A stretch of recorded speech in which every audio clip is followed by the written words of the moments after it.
aujourd'hui qui a eu cette évolution en termes de clarté mentale, quelle serait selon toi la première brique à stabiliser pour un entrepreneur qui veut retrouver cette clarté mentale qui lui manque et qui est constamment dans un brouillard mental? Alors je pense Le corps, il s'habitue, peu importe ce que tu vas lui donner, aux règles que tu vas lui imposer. C'est-à-dire que si tu lui dis couche-toi tous les jours à 2 heures du matin, il va dire ok, c'est pas comme ça que je fonctionne normalement, mais vu que tu me dis qu'il faut que je dorme comme ça, ben je vais le faire, mais je sais que c'est pas bon pour moi.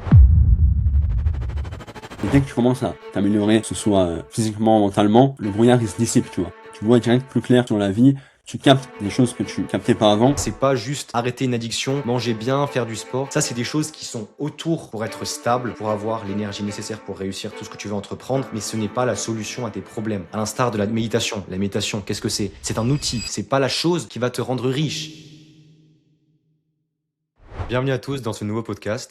Aujourd'hui, j'accueille Hugo Gauthier. Hugo, merci d'avoir accepté l'invitation. Comment est-ce que tu vas aujourd'hui? Bah, ça va très bien, Théodore. Tout d'abord, merci à toi. Alors, je vous préviens d'avance, si je regarde l'écran là, c'est parce que l'appel, il est sur cet écran. Il y a mon téléphone qui filme, le double écran ici. Donc, je vais être plutôt focus à gauche. Mais merci à toi. Merci pour ton explication. Est-ce que tu pourrais te présenter brièvement qui tu es, ce que tu fais aujourd'hui, Bien pour que ceux qui entendu. ne te connaissent pas, ils sachent qui tu es? Yes. Alors, brièvement, donc moi, c'est Hugo. J'ai 19 ans.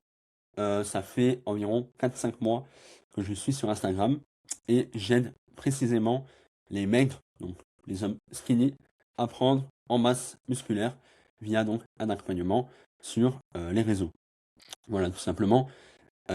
Plutôt niché, on va dire, dans le domaine diète ancestrale et entraînement, pareil, ancestral. De toute façon, on va développer, je pense, plus tard dans le podcast. Mais voilà, dans les grandes lignes, j'aide les maigres à prendre en masse, tout simplement. Et tu sais, ça serait pertinent que tu nous racontes, toi, ton histoire, savoir où tu en étais et où tu en es maintenant. Pour ceux qui ne savent pas la raison pour laquelle tu as pris ce positionnement, savoir Bien pourquoi sûr. tu le fais aujourd'hui. Comme on dit, de toute façon, la meilleure manière d'aider quelqu'un, c'est d'être passé par là où cette personne est actuellement. Mettons, tu es à un point A, celui qui va t'aider à passer au point B, c'est celui qui est déjà au point C. Donc il y a un minimum 1 ou 2 chapitres d'avance sur toi. Moi, personnellement, j'ai commencé en étant très maigre. Toute mon enfance, le collège, j'ai jamais eu un seul pet de gras. Et j'ai galéré à prendre du muscle. Ça m'a mis des années, je dirais 1, 2, 3 ans, euh, avant de voir de réels changements, on va dire, directs sur mon physique. Et donc, maintenant que j'ai réussi à prendre plus de 15 kilos maintenant au total, je pense que c'est intéressant de partager mon point de vue et mes méthodes, que ce soit d'entraînement, de nutrition et tout ce qui est autour, euh, notamment dans le biohacking, pour partager les meilleurs conseils aux personnes qui sont maigres actuellement. Et tu sais, des fois, quand on va commencer le sport, il y a beaucoup de choses qui vont changer. Bon, j'imagine que c'est pas depuis hier que tu as commencé le sport, mais c'est vrai que ça va beaucoup impacter ta manière de réfléchir, ton niveau hormonal et Énormément. surtout une clarté mentale que beaucoup n'ont pas aujourd'hui. Est-ce que toi, avant d'optimiser ton hygiène de vie, à quoi ressemblait ta clarté mentale dans tes journées? C'était atroce. Je te mens pas. Alors, tout simplement parce que moi, avant de commencer déjà, que ce soit le biohacking ou même le sport de manière générale, je fumais énormément. J'avais une hygiène de vie qui était catastrophique. Voilà. Tu vois, j'étais une merde, mais pas une belle merde bien ronde, bien compacte. Tu vois, une merde bien coulante, si tu veux. En gros, si tu veux, mes journées type, elles ressemblaient à, je me levais le matin, je fumais un joint, à la pause de 10 heures, un joint, à midi, un joint, et le soir, bon, 2, 3, 4, 8, 12. Et puis, il y a un moment où je me suis dit, ça va pas le faire si je continue comme ça toute ma vie, tu vois. Tu vois, je vais même pas pouvoir me reproduire. Donc, ce que j'ai fait, j'ai commencé le sport. Et évidemment, j'ai vu un changement énorme sur ma clarté mentale. On appelle ça, on va dire, l'effet brouillard. Style, t'as un genre de brouillard devant tes yeux. Et dès que tu commences à t'améliorer, que ce soit physiquement, mentalement, le brouillard il se dissipe, tu vois. Tu vois direct plus clair sur la vie. Tu captes des choses que tu captais pas avant, que ce soit chez les gens, que ce soit dans ton énergie, de manière générale. C'est impressionnant. Quand tu pars de très bas, encore une fois. Et à quel Mais moment tu dirais que tu as compris en fait que c'était pas le manque d'énergie qui était un problème de motivation, mais plutôt le fonctionnement de ton corps que tu avais habitué à prendre ce type de drogue? de manière quotidienne? C'était un déclic? C'était, une situation? Qu'est-ce que c'était pour ton cas? Ouais, ouais, bah, moi, dans mon cas, on en fait, il y a eu un déclic qui est venu après l'autre. Il y en a eu 2 vraiment très proches. D'abord, j'ai des amis qui fumaient et cetera, qui ont, malheureusement perdu le permis et moi, je n'avais pas encore le permis. Donc de mon côté, j'ai tout simplement, heu, fait mes heures de conduite, passé le code et cetera et j'ai eu mon permis. Et à ce moment-là, le déclic, c'était, de me visualiser tout simplement mon père. Je rentre à la maison, je vois mon père et lui dire: «Papa, j'ai perdu le permis à cause de la drogue». Donc j'ai visualisé 5 secondes et ça m'a suffi pour, avoir le déclic. Il y en a, ça met plus longtemps, mais moi j'ai arrêté comme ça, hop, du jour au lendemain. Et à ce moment-là, je me suis dit: «OK, j'ai réussi à arrêter, qu'est-ce qui me reste?» Parce que c'est bien beau de supprimer une habitude, mais si tu la remplaces pas par autre chose, eh ben, tu as vite rien à faire en fait. Et tu tombes c'est à ce moment-là qu'il y en a beaucoup qui tombent en dépression. Et à ce moment-là, de mon côté, j'ai rajouté le sport et on va dire les morning routines, même si j'aime pas forcément ce terme, les voilà, la petite routine, le petit café, le petit sport le matin et honnêtement, ça m'a aidé à arrêter une habitude qui a été supprimée en la comblant par le sport et évidemment, à ce moment-là, j'ai eu une clarté mentale, mais exceptionnelle. J'avais jamais vu ça de ma vie, en fait, je savais même pas que c'était possible de réfléchir, de penser aussi vite, d'avoir de comprendre des patterns, notamment, en business. Donc, c'est aussi à ce moment-là que j'ai commencé, le business, je dirais même quelques mois plus tard, mais on va dire que ça rentre un peu dans cette période. Donc, voilà, franchement, c'est incroyable. Ceux qui font pas de sport, commencez le sport. Et là, ce que tu racontes par rapport au sport, comment ça a changé toi ton quotidien? Bah, en fait, commençons par expliquer un minimum comment se forme une habitude et comment on peut la changer parce que la plupart des gens, ils veulent vraiment changer leur habitude, heu, au nouvel an, en Oui, prenant de bonnes résolutions comme si c'était fameux. en supprimant une habitude que tu pouvais, la remplacer. Mais non, ça ne marche même pas comme ça dans la nature. Comme tu peux le voir, Antoine Lavoisier nous a donné une citation clé qui est: «Rien ne se perd, rien ne se crée, tout se transforme». Exactement. Ça déjà, c'est une clé, un cheat code. Exactement. Tu te rends compte que pour changer une habitude, c'est pas ça qu'il faut faire. Mais il y a 4 étapes qui ont été identifiées. Dis-moi si tu connais le livre Atomic Habits, Un rien peut tout changer. C'est un livre très connu de développement personnel. Je le connais, mais je l'ai pas lu, Bah, malheureusement. si tu veux, dans le livre, il parle des 4 étapes pour créer une habitude et les 4 étapes pour «supprimer une habitude», entre guillemets, la D'accord. transformer. Et je vais te les OK. donner comme ça rapidement et pour ceux qui écoutent. Donc, Vas-y. les 4 étapes pour créer une habitude, c'est ça en fait. C'est créer de l'évidence, de l'attirance, de la facilité et de la satisfaction. Et pour, supprimer une habitude, entre guillemets, «transformer», on passe de ce que tu ne veux pas à ce que tu veux, il faut que tu rendes cette chose invisible, repoussante, difficile et insatisfaisante.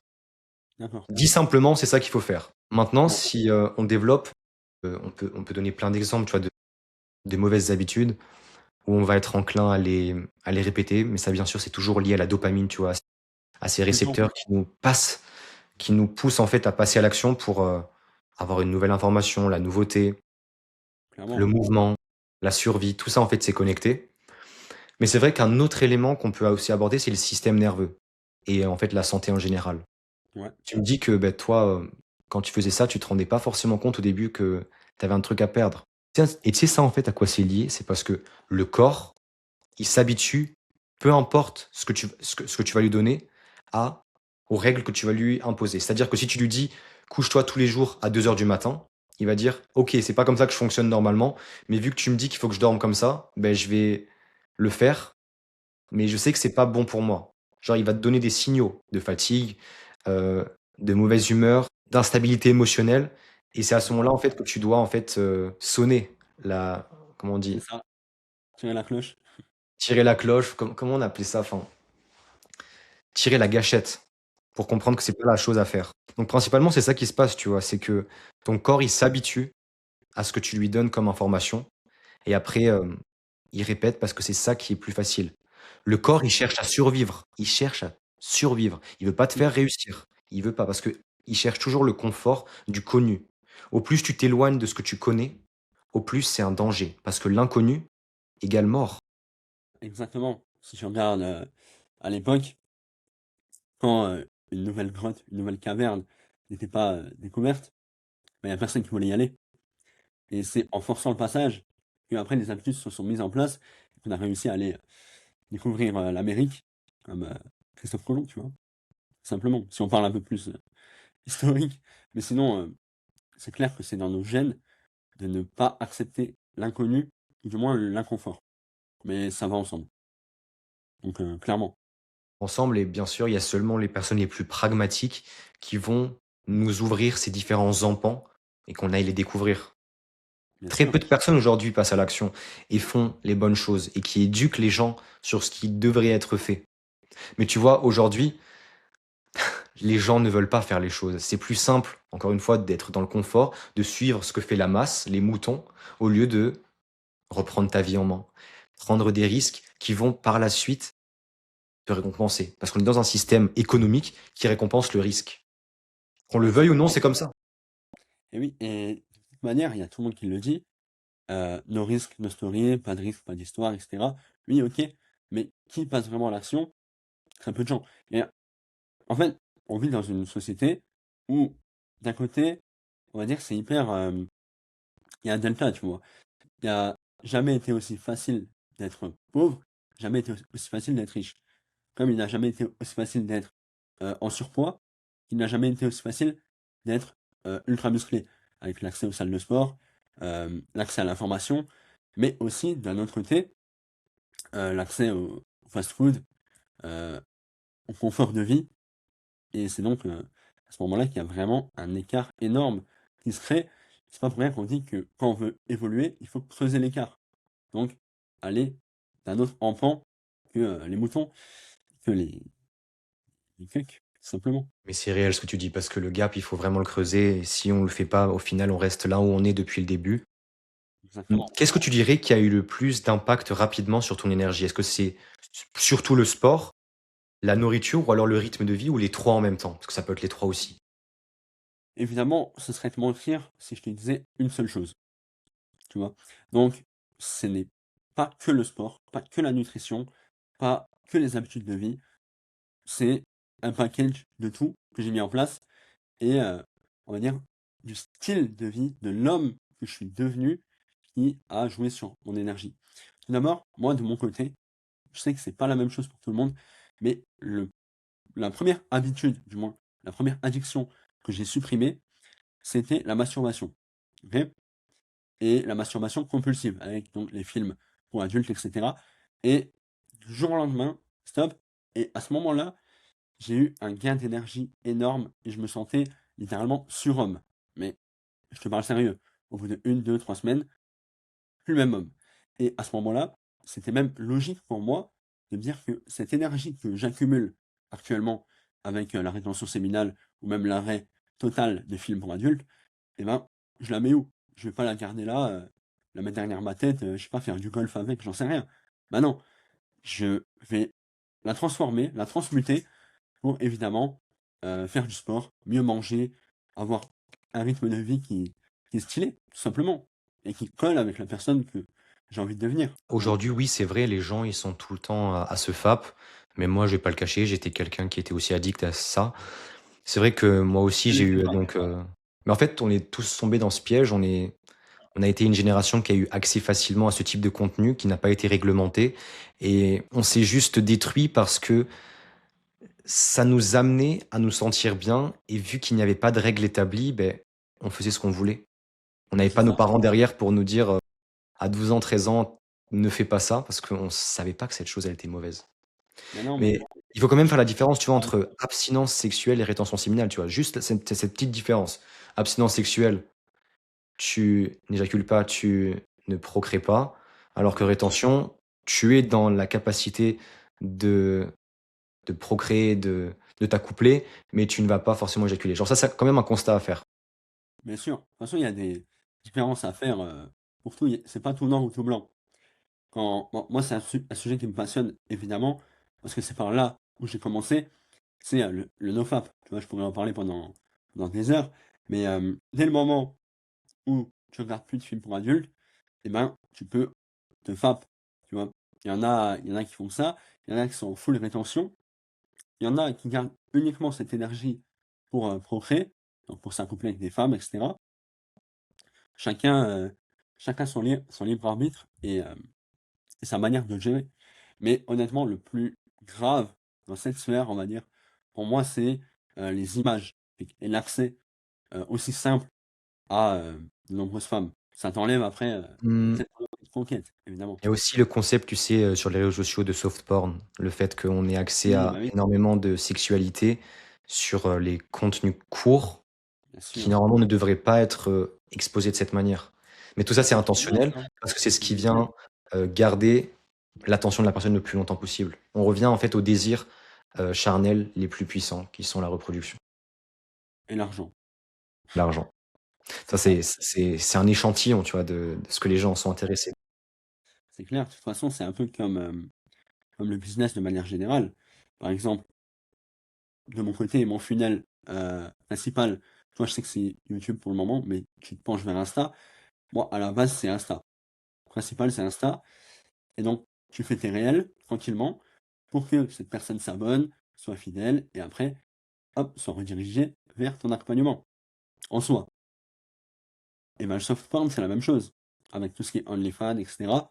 C'est quelque chose qui est hyper démocratisé et tu vois, juste une fille en maillot de bain, tu vas aller sur son compte, lire en bio OnlyFans, hop, je sais pas combien d'euros par mois et puis, c'est comme ça que ça fonctionne. Donc, c'est horrible. C'est hyper J'aimerais quand bas. même porter ton attention sur, ce sujet parce que c'est vrai que même moi bon, avant de te poser la question, parce que c'est vrai que j'ai envie aussi de te donner un petit peu, tu vois, mon feedback. C'est vrai que Bien moi, sûr. j'ai fait la rétention séminale parce qu'on n'a pas parlé depuis longtemps, Hugo. Mais c'est vrai que moi, peut-être j'ai fait 550 jours, donc tu vas te dire: «Ouais, c'est énorme». Je dirais pas non plus que c'est la chose la plus, transformationnelle en termes de réussite, mais c'est vrai qu'il y a un Théodore avant et un Théodore après avoir, arrêté la chose. Maintenant, je peux Ouais. pas te garantir que c'est la chose qui te pousse à la Alors, réussite. En de toute façon fait, de toute façon, vas-y, vas-y, vas-y. en gros, ce qui se passe, c'est que la rétention, enfin le fait de se FAP, c'est seulement le voile, le masque que tu te mets et où tu n'affrontes pas tes problèmes. Du moment où tu arrêtes de faire ça, tu te retrouves à être plus conscient de tes problèmes, Clairement. mais c'est pas encore le cas. Enfin, c'est pas encore ça qui va te les résoudre. C'est le passage à l'action. Intense et répétitive qui te règle tes problèmes. C'est pas juste arrêter une addiction, manger bien, faire du sport. Ça, c'est des choses qui sont autour pour être stable, pour avoir l'énergie nécessaire pour réussir tout ce que tu veux entreprendre, mais ce n'est pas la solution à tes problèmes. À l'instar de la méditation. La méditation, qu'est-ce que c'est? C'est un outil, c'est pas la chose qui va te rendre riche. OK, aujourd'hui les millionnaires, ils vont commencer à méditer pendant 15 minutes et tu peux te dire ouais, ils vont perdre de l'argent, mais ce n'est pas en fait ça qui leur donne de l'argent, c'est plutôt la clarté mentale qu'ils vont en obtenir. Exactement. Tout ce qu'on fait et presque toutes les choses sur lesquelles on va investir, ce sont des outils de régulation émotionnelle. Moi, il y a un mot qui m'a interpellé, c'est, l'épicentre de tout, qui est le passage à l'action. Parce que évidemment, tu as des mecs ultra musclés qui ont un rythme de vie de malade mental hyper sharp, tout ce que tu veux, qui sont des entrepreneurs à succès. Mais d'un autre côté, tu as des entrepreneurs ultra riches, multimillionnaires, qui sont hyper gros, en mauvaise santé, mais simplement parce que ce qui a primé, c'est le passage à l'action. Évidemment, moi, ce que je préconise, c'est toujours de tout optimiser pour que le passage à l'action soit plus facile, comme un jeu vidéo. Tu vois ce que je veux dire? Comme Je une veux dire, chanson qui oui, ou s'enchaîne, note par exactement, note. exactement, note par note. Je veux dire, je sais pas, tu as un vélo, et à côté tu as une Ferrari, tu vas pas dire: «Ouais, non, je vais aller à ce point là-bas en vélo», tu vois? Juste pour pas polluer ou et cetera. Alors que c'est à l'autre bout de la France, tu vois? Tu vas prendre la Ferrari. Donc en soi, c'est la même chose. Tu vas beaucoup plus vite, tu as plus de clarté, tu réfléchis plus vite, tout est plus simple, en fait. C'est mode easy. Et tu sais, oui, l'élément que je voulais, mettre en lumière et sur lequel je voulais porter ton attention, c'est vrai qu'aujourd'hui, on est dans une société, notamment pour les entrepreneurs, où on cherche tout le temps à travailler le plus possible.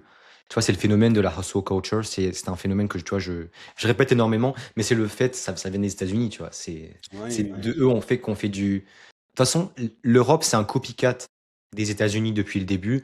Tout ce qui est importé en termes de produits, ça vient de là-bas. L'ingénierie et le design, ça vient pas d'Asie, malheureusement pas souvent, c'est plutôt là-bas qu'il va y avoir les processus de fabrication. Et l'idée, c'est qu'aujourd'hui, on dit aux entrepreneurs, sans distinction de l'endroit où ils vont se retrouver dans le monde, de travailler 80 heures par semaine pour réussir dans le business, alors que factuellement, c'est pas ça la formule gagnante qui va les amener au succès.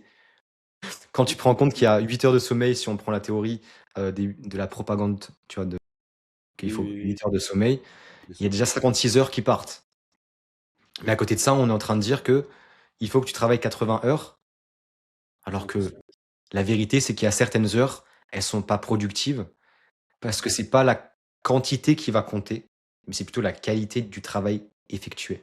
Exactement ça. Et voilà en fait le sujet que j'aimerais aborder avec toi. Ouais. Pourquoi est-ce qu'aujourd'hui les entrepreneurs ils travaillent dur, hein.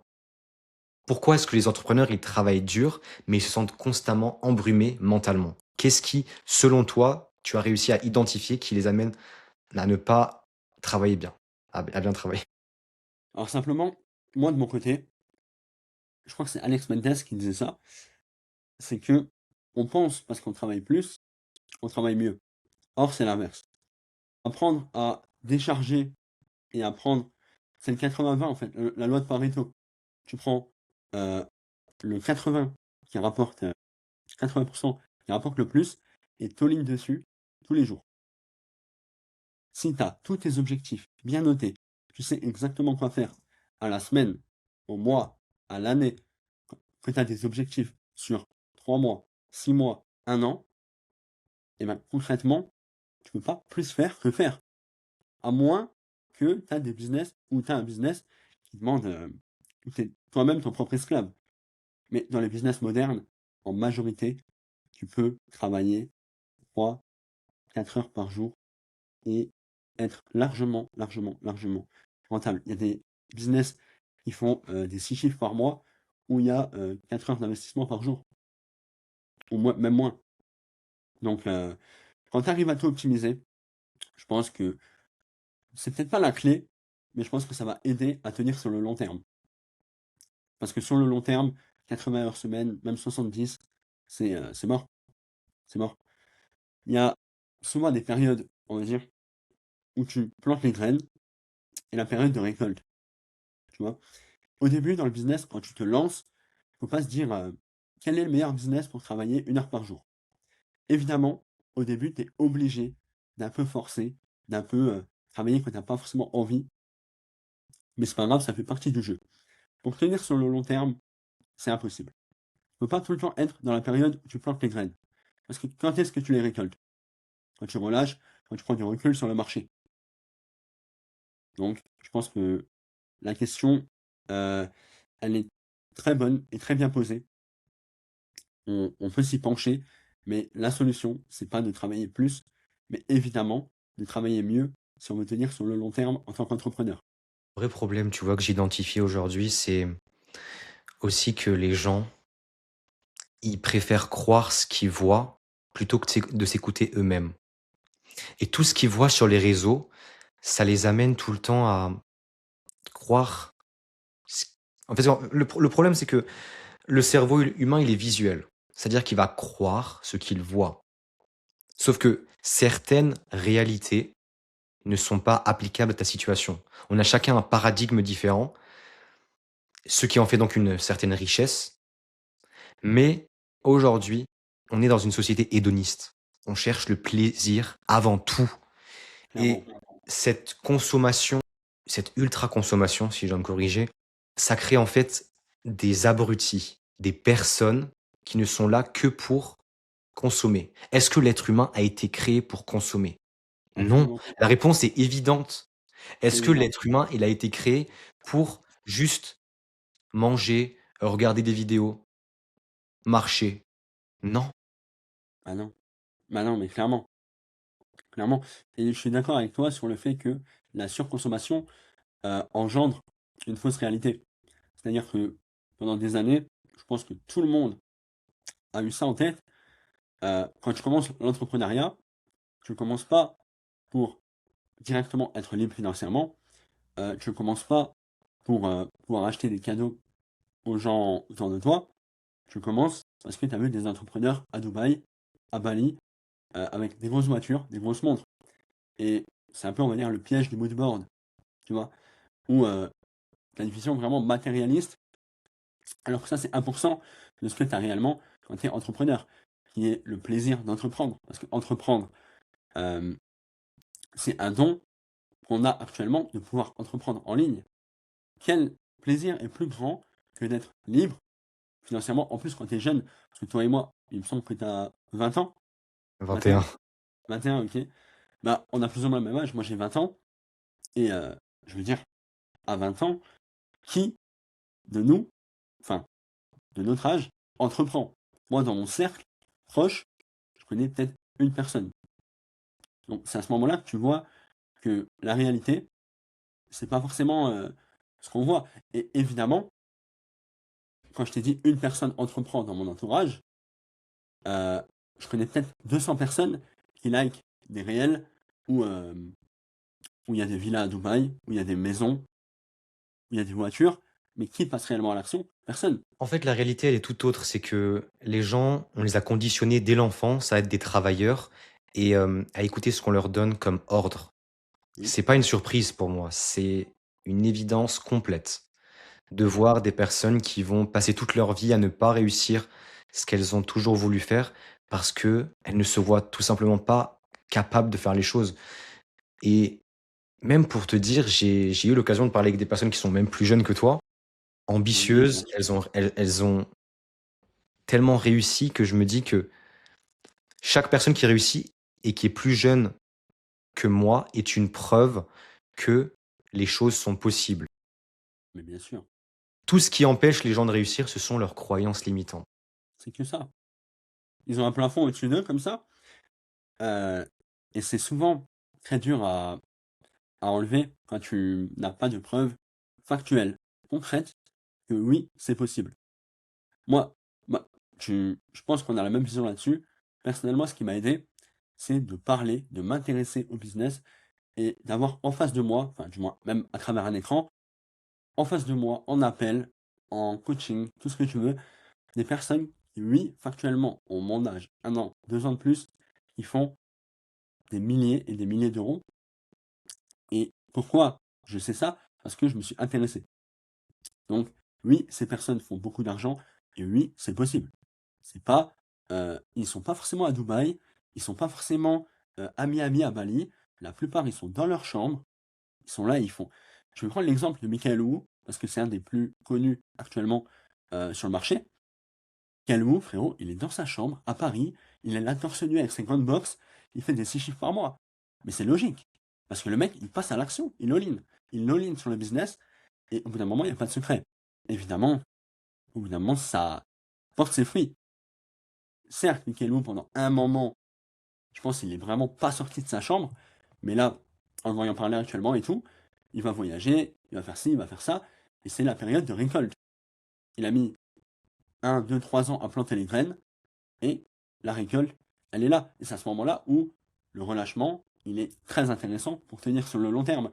Parce que le Michael Wu, qui est all-in sur le business comme il a fait pendant ces 1, 2, 3 dernières années, je pense que sur le long terme, il finit avec un cancer tellement son cortisol il est élevé. On va en parler du cortisol, c'est une des hormones qui est présente chez tous les êtres humains et toutes les espèces vivantes qui existent sur Terre. Bien sûr. C'est un des signaux qui nous informe si on est en danger ou pas. On va y revenir dans un instant, mais c'est vrai qu'avant d'en parler, on va aussi un peu shifter de sujet. On va terminer ce sujet et Pas de après on souci. va enchaîner sur la nourriture ancestrale. Je pense qu'on a beaucoup de choses à dire tous les deux dessus. Bien sûr. Tu vois, en Très fait, intéressant. aujourd'hui, si, bon, voilà, juste pour donner mon avis brièvement, c'est pas forcément une excuse ou une explication, c'est juste, comprendre derrière pour quelle raison est-ce qu'il réussit. Il faut se dire aussi déjà que c'est quelqu'un qui a eu un environnement qui a été, assez exigeant. Tu dois le savoir, l'Asie, c'est un continent très rigoureux, très discipliné. C'est des personnes qui travaillent énormément. Donc déjà, moi, je pense qu'il y a aussi cet élément du fait que ses parents l'ont toujours, amené à donner le meilleur de lui-même.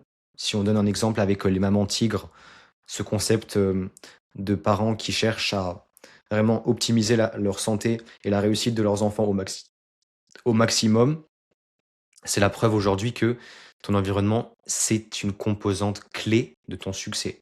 Surtout si tes parents, te Évidemment, motivent. évidemment. Et c'est pas pour rien qu'il a continué l'école pendant longtemps. Moi, je dis ça parce que je Surtout, sais hein, oui, pour une école exigeante. mais Paris mais Dauphine. mais mais clairement, il était à Dauphine, il me semble, hein? Dauphine, c'est ça? Normalement, c'est ça, ouais. Ouais. École ultra exigeante, la moitié n'arrive pas à réussir en temps normal, il réussit en faisant du 6 chiffres par mois. Après, il dit évidemment, la majorité des bons élèves peuvent être de bons entrepreneurs, et cetera.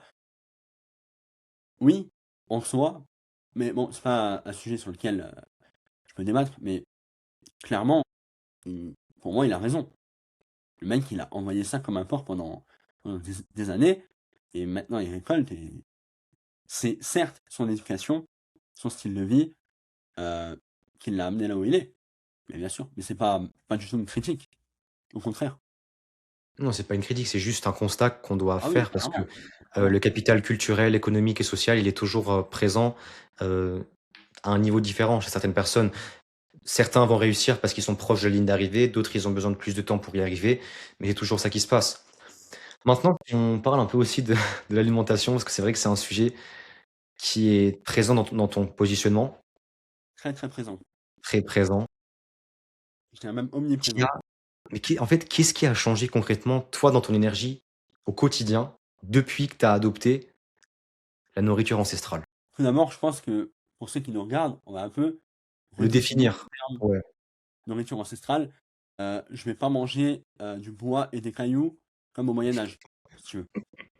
Évidemment, ça va être de la nourriture plus naturelle, d'origine animale, beaucoup carnivore, des œufs, des sardines, des avocats, du poisson, bref, de la viande rouge, beaucoup de viande rouge, de bonne graisse, un peu de tout ça, et de moins en moins d'aliments transformés. Donc, par exemple, là, je te sors, bam, le lait cru, tu vois. Ça sort tout droit des mamelles de la vache, et ça n'a pas été pasteurisé, et on dit passer dans le chaud, donc c'est beaucoup plus ancestral, à l'ancienne, et pas transformé comme les aliments actuels. Et moi, ce qui a changé, pour revenir sur ta question, du coup, après avoir défini ce qui est plus ou moins la nourriture ancestrale, c'est que j'ai un gain d'énergie énorme, énorme, et tout au long de la journée. C'est-à-dire qu'il n'y a pas de crash, je suis pas obligé de boire 20 cafés. Tout se joue dans mon alimentation et dans mon rythme de vie avec le sport, mais ça va ensemble. Pourquoi? Parce que je mange 90% de ce que je mange, c'est pas transformé. Et le reste, c'est parce que j'ai pas le choix. Tout simplement. Ma mère, elle va faire à manger, bah, je vais manger ce qu'il y a. Évidemment, si je peux pas, mais honnêtement, c'est pour moi la meilleure chose à faire. Si tu veux déjà avoir plus ou moins une belle peau, parce que bon, j'ai pas la peau la plus belle du monde, mais par rapport à avant, la différence est énorme. Ouais, il y a un gap, c'est Et sûr. Même moi, je remarque quand je mangeais pas, de cette manière, j'avais beaucoup de facteurs d'inflammatoires, je le voyais, j'avais de l'acné et ça, en bien fait, sûr, c'est, un problème sous-jacent dont tu ne vois pas la raison qui est derrière, mais en fait, c'est parce que tes organes, ils sont surchargés par, des toxines, par, des perturbateurs endocriniens qui sont présents dans les beaucoup, aliments et qui impactent comment fonctionnent tes organes.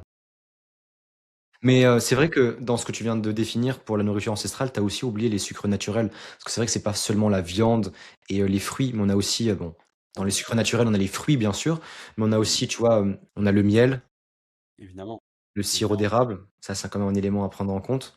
bien sûr. Parce que tu l'as pas cité, je voulais juste quand même enrichir ton Oui, oui, non, mais de toute façon, il y a, comme dit, c'était vraiment pour englober tout ce qui est naturel, heu, cru ou non, de issu de, comment dire? D'élevage animalier. On va chercher à optimiser tous ces points-là. Par exemple, tu sais que les poules, quand elles sont élevées dans des petites cages de 4 mètres de 4 centimètres, elles sont nourries aux OGM, au maïs, aux produits transformés, et tu vas graines de manger soja ces poules surtout. aux graines de soja, exactement. Et ben, tu vas manger ces œufs de poule-là, ils vont être 10 fois moins, ils vont avoir 10 fois moins de nutriments que les œufs de poule élevés en plein air dans un jardin. Et c'est Bah, en normal. fait, ça c'est parce que le jaune d'œuf, il va être moins qualitatif. Il va être Exactement. de moins bonne qualité. le fait est que, comme nous, en tant qu'être humain, on a besoin de lumière et de bons inputs en termes d'alimentation, si l'aliment que l'on va consommer n'a pas eu ces conditions qui ont été remplies comme la lumière, l'accès donc à un espace pour, entre guillemets «s'émanciper» parce que le fait que la poule, elle Oui, se clairement. promène, c'est très différent que d'être dans une cage, mais aussi la nourriture qu'elle va recevoir en termes de graines est différente. Bah, Mmh. ça joue un rôle. C'est comme les vaches aujourd'hui, on a essayé de enfin, bah, c'est pas aujourd'hui forcément, mais on a cherché à comprendre pourquoi est-ce que les vaches, elles prenaient, de la graisse, du poids. Et ça venait pas en fait de la nourriture, ça venait de la nourriture. Ils leur ont donné de la graisse. La graisse ne les a pas ça les a rendus plus maigres, alors que les graines, ça les a rendus plus gras et c'est en fait ce dont elles ont besoin. Chaque espèce a besoin de ses propres, aliments. On peut pas forcément donner, à la vache, de la graisse pour qu'elle puisse au final, être en bonne santé. C'est ça. Et pour revenir pareil sur l'exemple des poules, une poule, oui, elle va pouvoir être nourrie de graines de soja et l'homme, non. Enfin, ça a pas d'intérêt. Et comme tu as dit, c'est très intéressant de revenir là-dessus, c'est le jaune d'œuf où il y a la majorité, des nutriments, Vitamines, des minéraux.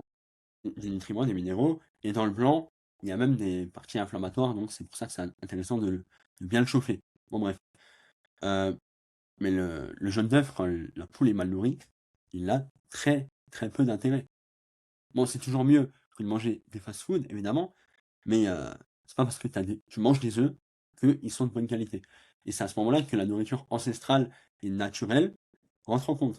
Pareil pour le lait cru, très controversé, mais jamais égalé, comme on dit. Moi-même ayant, posté des vidéos où j'expliquais la différence entre le lait, ultra haute température stérilisé, pasteurisé, Pasteurisé. avec le lait cru, j'ai reçu énormément de commentaires qui disaient que c'est dangereux, tu vas avoir des maladies, tu vas mourir. Avant la Sauf qu'en salmonelle, fait, beh, la réalité, c'est quoi? C'est qu'aujourd'hui, si tu attrapes ces maladies, c'est pas parce que cette chose, elle est mauvaise. En gros, le problème aujourd'hui avec, le lait pasteurisé, on va pas forcément donner de marque, mais tous ceux qui ont un processus de pasteurisation de ultra haute température, il y a beaucoup des nutriments qui vont diminuer. La lactase qui va s'enlever, qui est une enzyme clé pour la digestion du lait. La exactement. plupart des gens, ils sont intolérants, en fait, au lactose. Déjà, il faut partir de ce principe. On fait croire aux gens qu'il faut boire du lait alors que ça va dépendre. On n'a pas tous besoin, tu vois? Et c'est toujours mieux de boire du lait cru. Mais c'est vrai que moi, en ayant posté des vidéos, j'ai reçu plein de critiques sur ça, où on me disait que, beh, c'est dangereux. Alors qu'en fait, la réalité, c'est quoi? C'est que tout dépend de ton microbiote, des bonnes et des mauvaises bactéries que tu as dans ton estomac. Si elles sont déséquilibrées et que donc il y a, un leaky gut, le fait que les jonctions à l'intérieur, les bactéries, elles puissent rentrer, c'est ça qui va créer cette inflammation, ces maladies. Si tu n'as pas cette barrière protectrice, bah oui, tu vas en fait devenir malade. Tu vas Clairement, avoir, non, des troubles gastro-intestinaux et ça, c'est à ce moment-là, en fait, que tu dois te rendre compte que tu vas pas bien. mais c'est à Et 100% c'est normal. par le fait, ouais, c'est par le Ouais, fait de manger des bons aliments que tu vas devenir plus fort. Des huîtres, exactement. de la viande rouge, des œufs. C'est pas en mangeant du cordon bleu ou alors je sais pas quelle autre chose industrielle transformée que ton D'accord. ventre va devenir plus fort. OK, ça a un bon goût parce qu'il y a des exhausteurs de goût qui vont apporter du goût, tout ça, qui vont Bah non, faire mais en c'est la sorte que vérité. Les mais viandes, elles oui, sont traitées comme des chevaux, tu vois? mais Donc oui, en fait, tu vas ça va avoir un bon goût, mais derrière il y a rien, en fait. Il y a pas de non, il y a nutriments, pas il de y a pas nutriments. il y a de la Exactement, satiété, OK, mais tu vois, en fait, après que tu vas pas bien. il y a pas de souci. Bah, d'abord, je vais rebondir sur ce que tu as dit sur le lait cru. C'est vrai que d'un côté, il y a plein de personnes qui sont intolérantes au lactose, donc à la lactase et aussi, ce qu'il faut prendre en compte, c'est qu'il y a plein de personnes qui sont intolérantes à la pasteurisation. Donc quand le lait est chauffé, ça passe pas. Donc elles vont acheter enfin, ces personnes-là vont acheter du lait au supermarché et vont le boire. Elles vont se dire automatiquement, «Je suis intolérant au lactose». Alors que pas du tout. Si elles allaient en ferme, goûter du vrai lait, du lait cru, avec toutes les enzymes, toutes les bactéries essentielles à la digestion, la majorité verrait qu'elles ne sont pas intolérantes au lactose, mais à la pasteurisation. Et donc à ce moment-là, ça peut être ultra intéressant de bord du lait cru, notamment en ferme, quand on sait que les vaches sont bien traitées, pas stressées, que tout est fait dans les règles et quand en plus c'est labellisé, bio et cetera, honnêtement, il y a aucun problème de boire du lait cru et même souvent de manger cru. Donc voilà, C'est vrai qu'on peut en parler aussi. Mmh.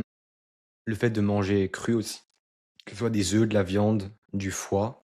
bien sûr. Beaucoup de gens, quand ils voient ça, ils doivent, faire des crises en se Ils disant: «Qu'est-ce qui s'imaginent, se passe?» ils s'imaginent le ver solitaire, directement dans l'estomac, comme si on mangeait cru des steaks hachés et pas plus. Alors que non, Ah aussi, c'est vrai que c'est un phénomène qui existe, les parasites. bien sûr. Un organisme qui va vivre aux dépens d'un autre et qui va l'utiliser de manière négative, ça existe, tu vois? Les parasites qui vont, influencer tes choix alimentaires en te disant, bah: «Mange ça plutôt qu'une autre chose». Et même, pour certaines personnes, c'est aussi considéré, un peu comme de la spiritualité, le fait qu'il y a un contrôle, tu vois? Le Oui, fait que le clairement. parasite, il vienne te dire quoi manger, tu vois? C'est un peu comme une possession. Ah non, mais c'est la J'avais vérité. j'avais vu ça un peu comme exemple. Non, mais je suis d'accord, je suis d'accord. De toute Mais c'est vrai façon, qu'aujourd'hui, le lien, tu vois, aujourd'hui, le lien qu'il y a entre la nourriture et les gens, beh, il est pas bien, tu vois? Parce que les gens, ils mangent pas ce qu'il faut. non, Leur bah, apparence, leur clarté mentale, leur focus, en fait, les tout est gens, en j'ai l'impression déclin. qu'ils réfléchissent à l'envers, tu vois? C'est-à-dire qu'il y a une phrase que j'aime bien dire, c'est: «On est ce qu'on mange, mais on est aussi ce qu'on regarde». Et la majorité des gens, ils regardent la télé, ils regardent les réseaux et donc ils regardent le marketing. Et à ce moment-là, quand tu regardes du marketing et que tu t'imprègnes de ça à longueur de journée, et ben, forcément, tu vas vouloir manger ce que tu vois sur les réseaux. Les bonbons, les chocolats, même la nourriture bonne en soi, n'est pas dingue.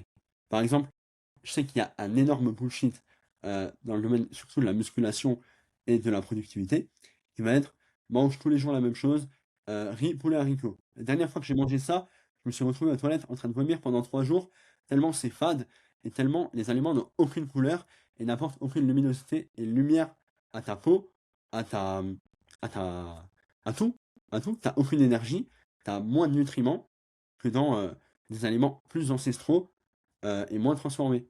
Souvent le poulet blanc, le riz blanc, c'est des aliments vraiment fades et qui t'apportent moins de nutriments que, certains autres aliments, dits ancestraux, qui pourraient t'apporter les mêmes nutriments pour, tout simplement soit moins cher, soit, mieux pour, la santé de manière générale. Tu sais, moi, je suis pas du même avis que toi parce que je vais te la thèse que je soutiens, c'est que on est ce qu'on mange, mais on est aussi ce qu'on peut absorber en termes de nutriments. On a chacun un organisme différent qui va tolérer certains aliments mieux que d'autres. Et ce que j'ai fait et qui est pertinent, c'est que j'ai investi dans un test bon, c'est pas génétique, mais c'est en soi, ça vient te traquer pour te dire quels aliments sont bien pour toi, qui sont des super aliments, les choses que tu dois prioriser, diminuer et à éviter. D'ailleurs, D'accord. ce que je vais faire, c'est que je vais te le montrer vite fait, c'est juste l'emballage.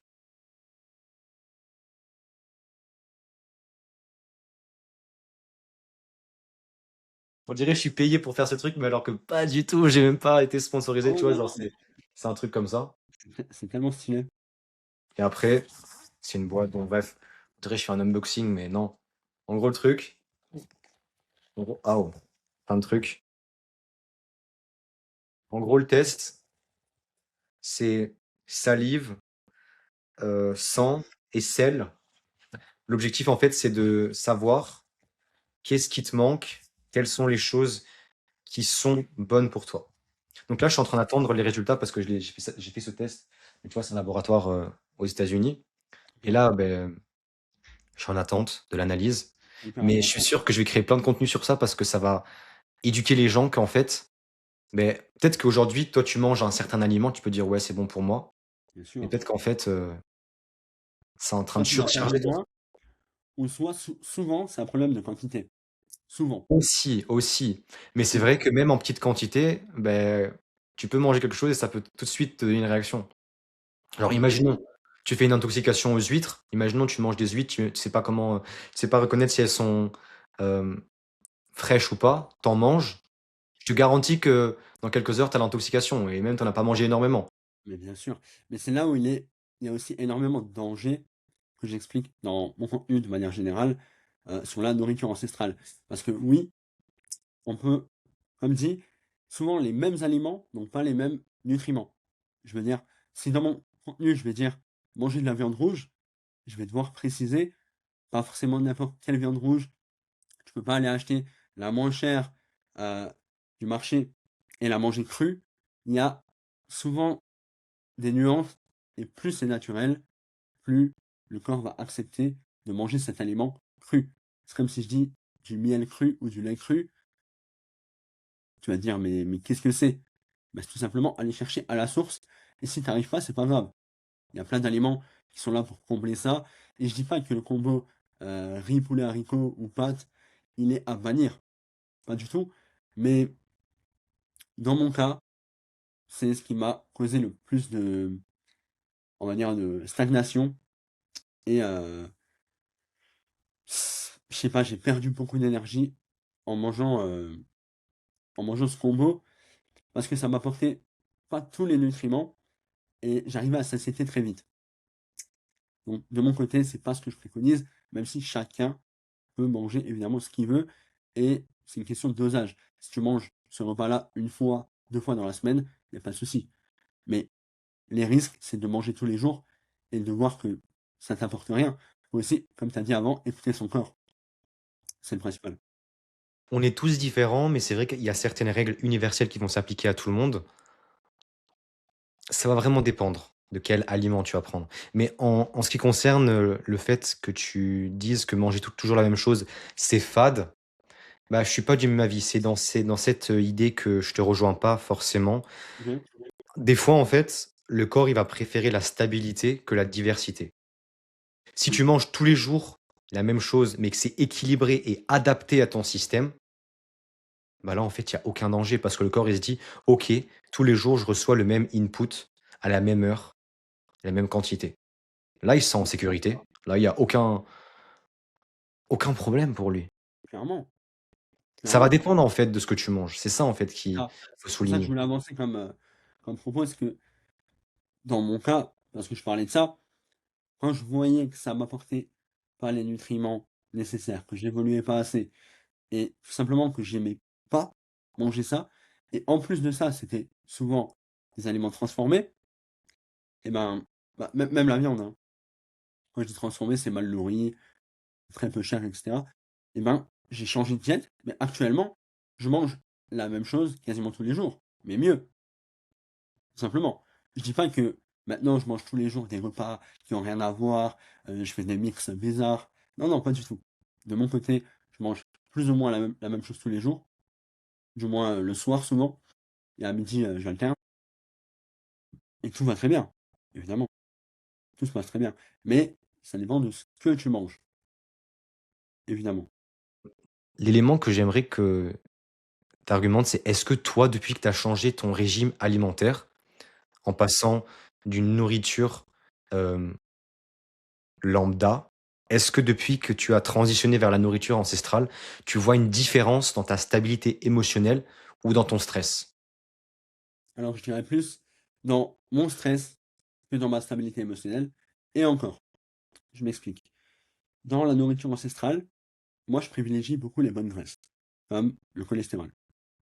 Et on sait très bien que le cholestérol, c'est ce qui va permettre à ton corps de générer, de synthétiser la testostérone.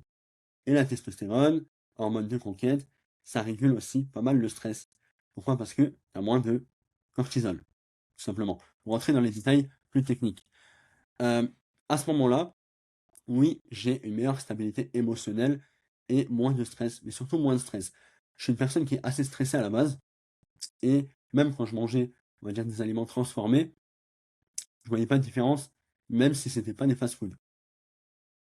Je voyais pas vraiment de différence sur mon stress. Actuellement, oui, je suis beaucoup plus calme, je m'énerve très, très, très rarement, et niveau stabilité émotionnelle et stress, maintenant, il y a quasiment plus rien qui m'atteint, on va dire. Je veux dire, dans la vie de tous les jours, je me fais critiquer des centaines de fois. Avant, je répondais aux commentaires, ouais, mais n'importe quoi, c'est ça. Maintenant, zen, un putain de monde Shaolin, tu vois. Après, je pense quand même Vraiment. que tu te mens à toi-même sur le fait que sur le rien, que tu ne serais pas prêt à réagir pour certaines choses. Parce que c'est vrai que sur la majorité des choses aujourd'hui qui sont dans ton quotidien, OK, tu ne vas pas réagir, mais c'est sûr qu'il y a des choses dont tu n'as pas réfléchi, sur lesquelles tu réagirais. Même moi, tu vois? Je peux être Évidemment, calme sur certains sujets, évidemment. mais je peux me rendre compte qu'en fait, que si j'ai cette situation qui m'arrive, mais je vais péter un câble. Alors que je me dis que je Si on suis part dans calme. l'extrême, oui. Oui. Si on part dans Genre, tu l'extrême, alors généralises. oui, non, mais bien sûr, il faut. Il faut, parce que c'est ce qui permet d'apporter de la nuance. Et c'est vrai que souvent mes propos, je les nuance pas. Et donc, on va se dire, ok, bon bah je vais manger de la viande rouge et maintenant quand on va me taper dans la rue, eh ben je vais pas m'énerver. Bah non. Évidemment, il y a plein de situations où il est même essentiel et primordial de s'énerver. Et la stabilité émotionnelle, c'est tout simplement apprendre à dompter ses émotions. C'est-à-dire là, oui, je m'énerve ou non, je m'énerve pas. Pas je m'énerve par défaut. Tout simplement. C'est choisir plus ou moins ses émotions. Mais c'est un changement de paradigme aussi. La capacité Aussi, de passer énormément. rapidement d'un état émotionnel initial à celui, que tu veux incarner. Imaginons que tu es énervé, à quelle vitesse, en fait, tu es capable rapidement de te dire: «OK, je suis énervé, mais est-ce que je veux réagir?» Ça, c'est ça, en fait, la puissance derrière.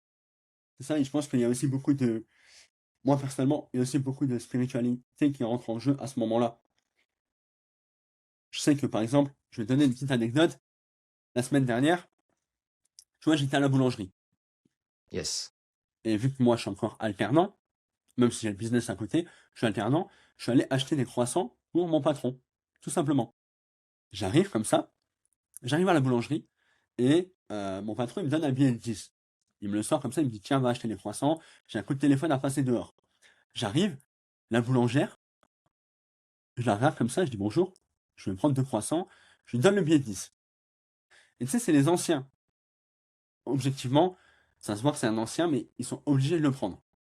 Vraiment, c'est pas un faux billet, c'est juste les anciens. Surtout qu'ils peuvent le vérifier à la lumière, en fait, il y a Clairement, plein de sécurités. Tu peux ça me savoir si c'est dérange un vrai ou pas. Le fait que tu le et mettes à la lumière, tu vois s'il y a le petit logo et tu sais, en fait, si c'est un vrai ou pas. exactement. Je vais essayer d'abréger parce que sinon ça risque d'être long, mais je lui donne le billet, elle le regarde comme ça.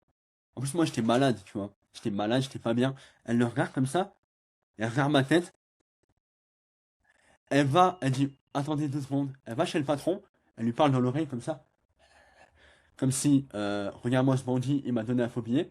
Donc, elle me le rend, ça va pas être possible. À ce moment-là, je me suis dit: «OK, qu'est-ce qui me retient de l'insulter ou bien, de reprendre mon billet?» Je me suis dit: «C'est Dieu». Mais évidemment, c'est un paradigme que moi je me suis appliqué. Je repars, mon patron il me donne un autre billet, une toute petite tache d'encre. Pareil, ils sont obligés de le prendre. Je lui donne: «Non, ça va pas être possible».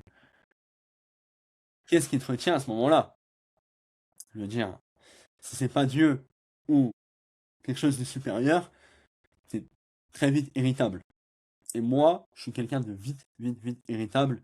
Et il y a plein de choses que je remets dans les mains de Dieu que plein de personnes ne font pas. L'histoire que tu nous racontes, c'est le truc, il est surnaturel. Comment ça, en fait, pour un billet, elle va te refuser, bah, de te servir Clairement, bon après, le je dois croissant? dire, c'est pas le sujet principal, mais le sujet principal qui est comment j'arrive à gérer mon stress.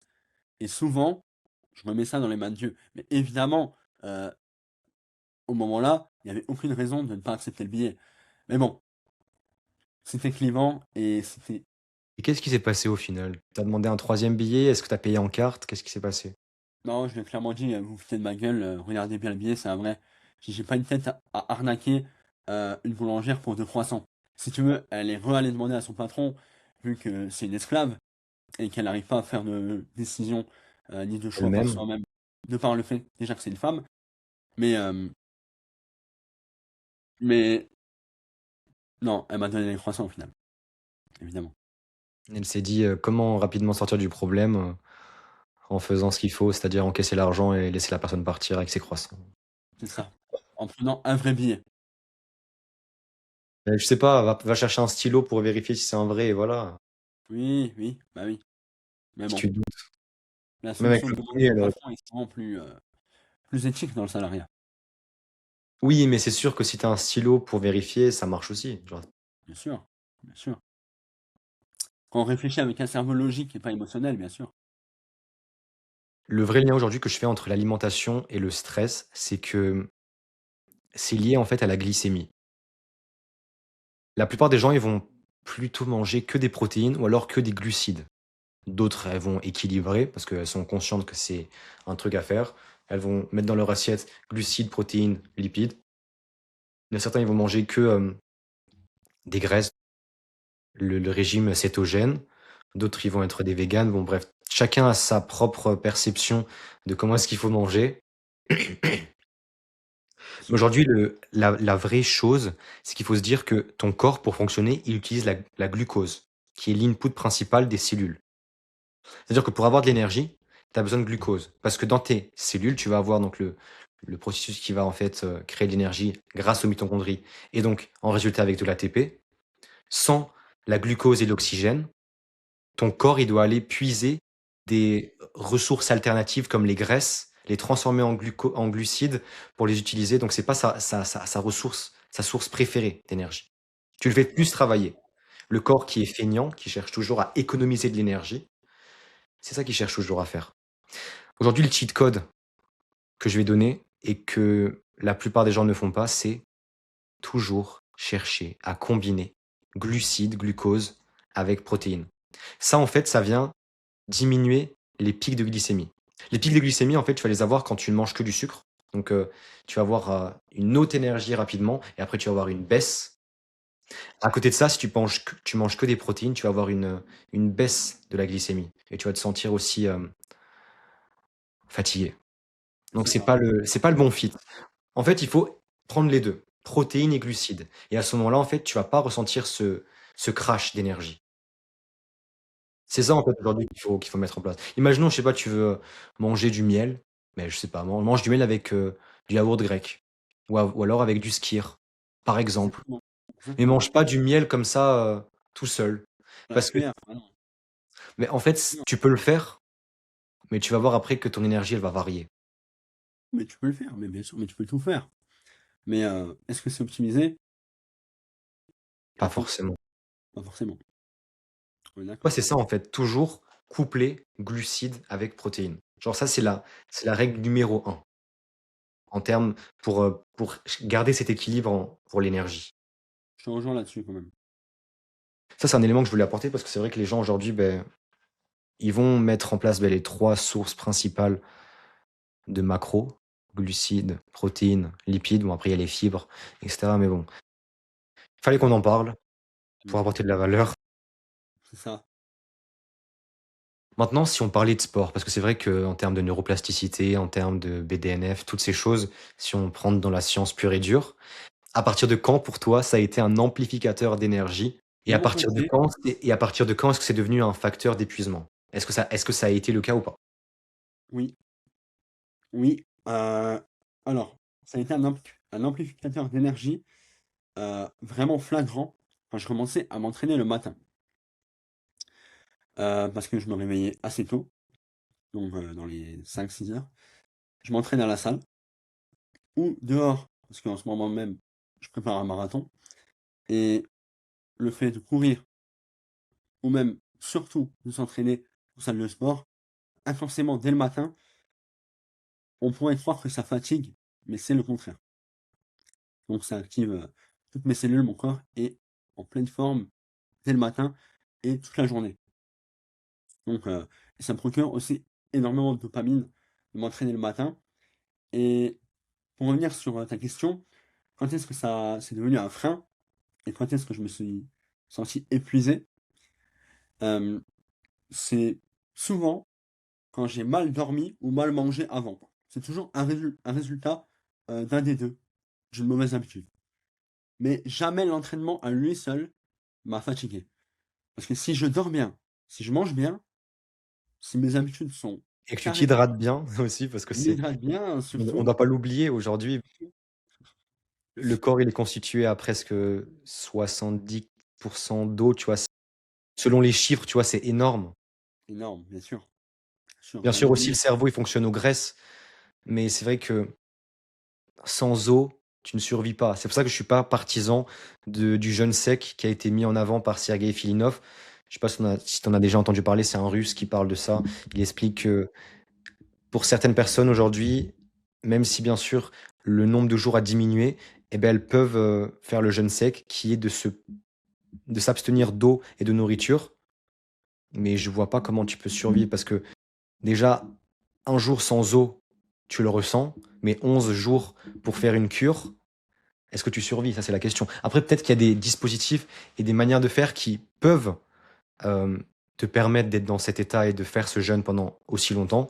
Mais peut-être, ça doit être, je pense, très supervisé avec des personnes habilitées à te, à t'amener ici, en fait, parce que c'est dangereux. clairement, Toi-même, clairement et si je tu suis le pas du fais, tout partisan, de ce type de jeûne ou même de ce qu'on appelle la diète ou un régime de manière générale. Pour moi, c'est pas vraiment un régime, tu vois? C'est plus, des habitudes de vie et un lifestyle. Quand tu manges mieux, toute ta vie ne tourne pas autour de ta nourriture, mais c'est ta nourriture qui construit ta vie. Donc clairement, mieux les manger building blocks. exactement. Ouais, mais tu sais aussi, un autre élément, c'est que aujourd'hui, si tu as faim, ça peut être aussi le signal que tu as pas assez de micronutriments. Peut-être que tu manques en zinc, en fer, et c'est peut-être à cause de ça que tu as faim et que ton corps, il t'envoie des signaux pour te dire: «Oui, j'ai faim, mais c'est pas ça, en fait, qui vient me rassasier, qui me C'est donne les ça, nutriments pour que je sois optimal, complet». Peut-être c'est ça aussi qui te manque.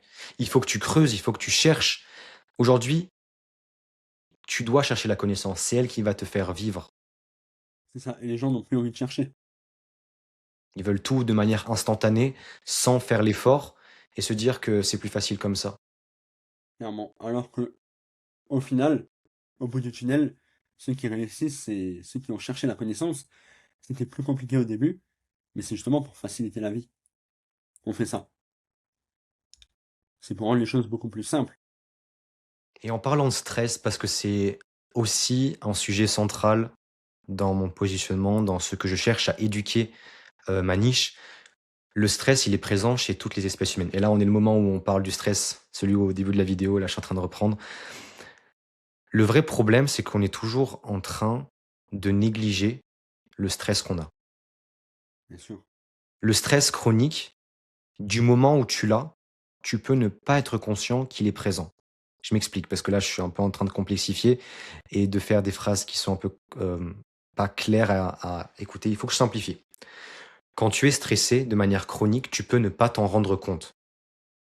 Parce que tu as pris l'habitude de fonctionner de cette manière. Le corps, il s'habitue à ce que tu lui donnes. On revient à l'idée principale. Le corps aime le confort. Si tu lui donnes une certaine configuration, il va fonctionner de cette manière. Donc, à partir du moment où tu es stressé de manière chronique, tu vas voir ton amygdale, cette zone dans le cerveau qui est responsable de ta régulation émotionnelle. Et quand elle est pas bien calibrée, elle va toujours être dans un état où elle est hyperactive. C'est-à-dire que tu vas surinterpréter certaines choses dans ton environnement. Qu'est-ce que t'a dit cette personne? La situation dans laquelle tu te trouves, la rumination que tu vas avoir, ça va s'amplifier. Ça va catalyser une cascade de réactions dans ton corps qui vont avec, les glandes surrénales qui sont situées au-dessus des reins, te faire ressentir tellement de cortisol. Là, Clairement, typiquement, la situation que tu as eue avec, la boulangère qui ne veut pas accepter le billet que tu lui as donné, bah, c'est typiquement ce qui s'est passé dans cette situation. Tu t'es tellement énervé, tu t'es oui, retenu, clairement, tu l'as remis dans les mains de Dieu en te disant: «S'il te plaît, aide-moi, Éternel, pour que tu m'aides, en fait. Je sais pas ce qu'il faut que exactement. je fasse. Est-ce que c'est un défi pour me tester ma foi?» Toutes ces choses. C'est ça, en fait, qui se passe. C'est une surréaction que tu as gérée par la foi, par exemple, ici. C'est exactement ça et de toute manière, souvent, le stress, je parle pas du stress chronique, mais qui vient dans des situations comme ça, où il y a une montée en pic du cortisol, c'est souvent dû au fait que, on n'a pas la main ni le contrôle sur, l'action qui vient de se passer. Tout simple, Perte de par exemple, contrôle. si, je suis chez moi, il y a un coup de vent et j'en sais rien, ma bouteille tombe par terre. et ben, ça va m'énerver et je vais avoir une montée de stress parce que j'ai pas du tout la main sur ce qui vient de se passer. De la même manière que comment les gens réagissent avec toi. Tu as souvent pas la main sur comment une personne va réagir ou non à une situation A ou B. Et donc c'est ça qui génère beaucoup de stress et de toute façon, je peux pas avoir la main sur tout et je préfère mettre ça dans les mains de Dieu que, de ruminer pendant des heures: «Pourquoi elle a pensé ça? Pourquoi ci? Pourquoi ça?» Au pire, ça fait une bonne anecdote. C'est le cas, Donc tu vois.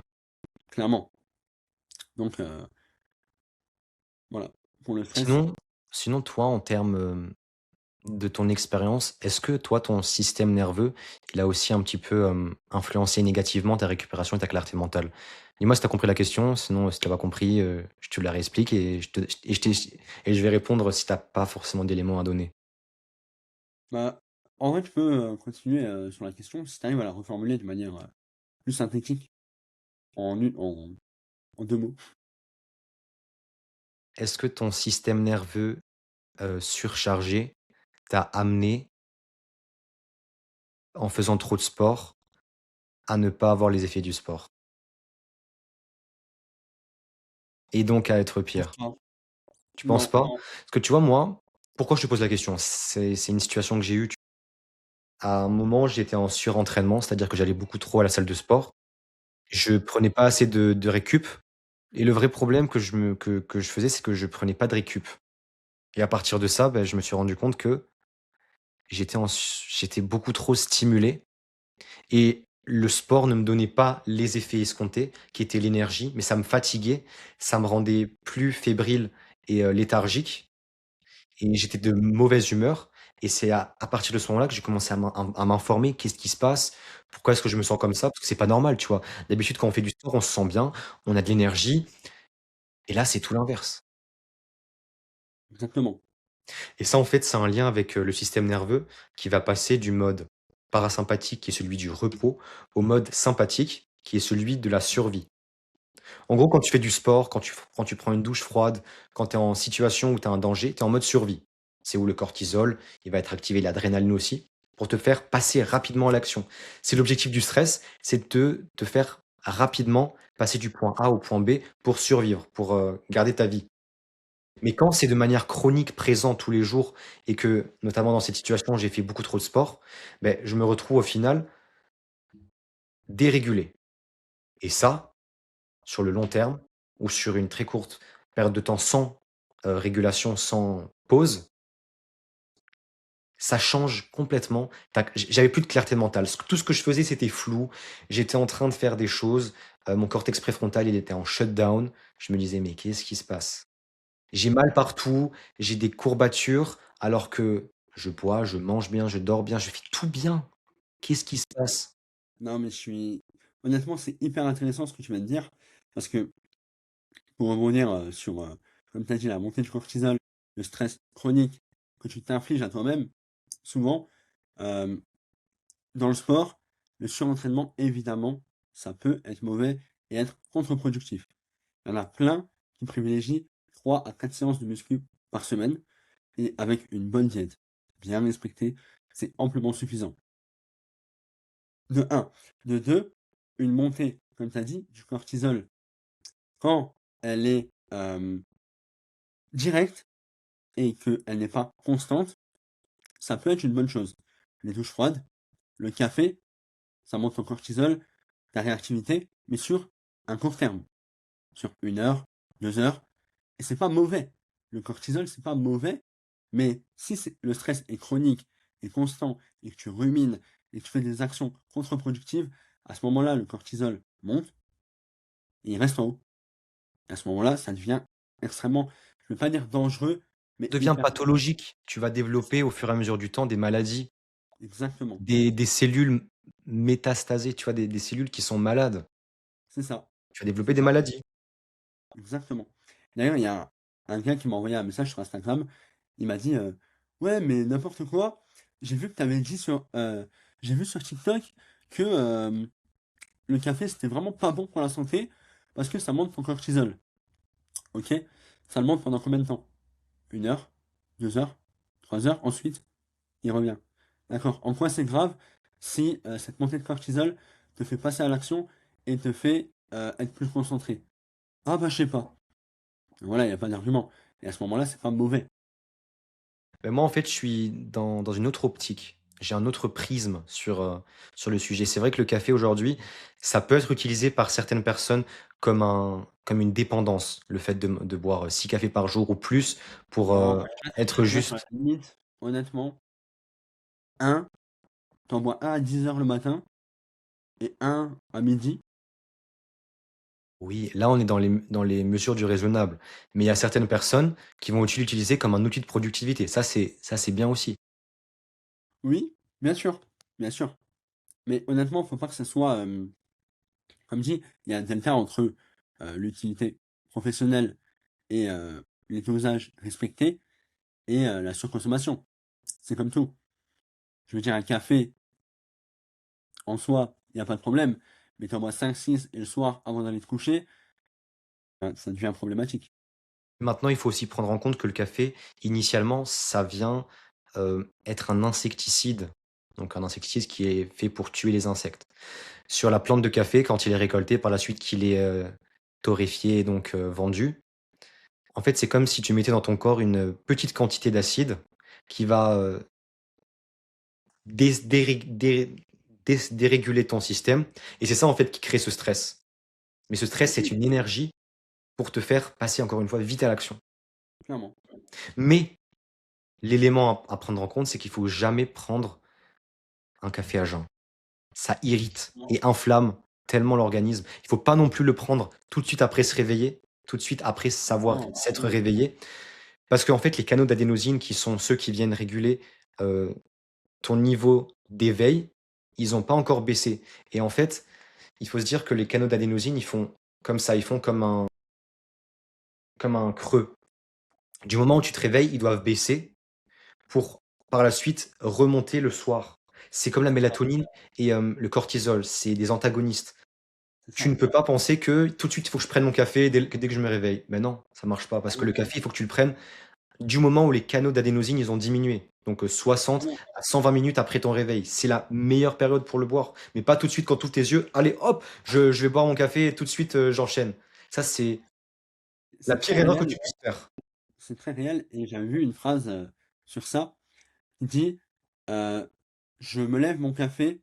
Non, qui dit clairement je me lève pas pour boire mon café.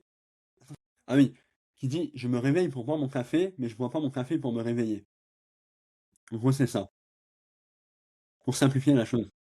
Donc, oui, tu te Au lèves fond le là, matin, tu respectes le rythme circadien, tu vas voir le soleil, prendre de la vitamine, te réveiller, et ensuite, quand tout est tranquille, tu es calme, tu n'es plus dans le stress du réveil, évidemment, un café, ça fait pas de mal.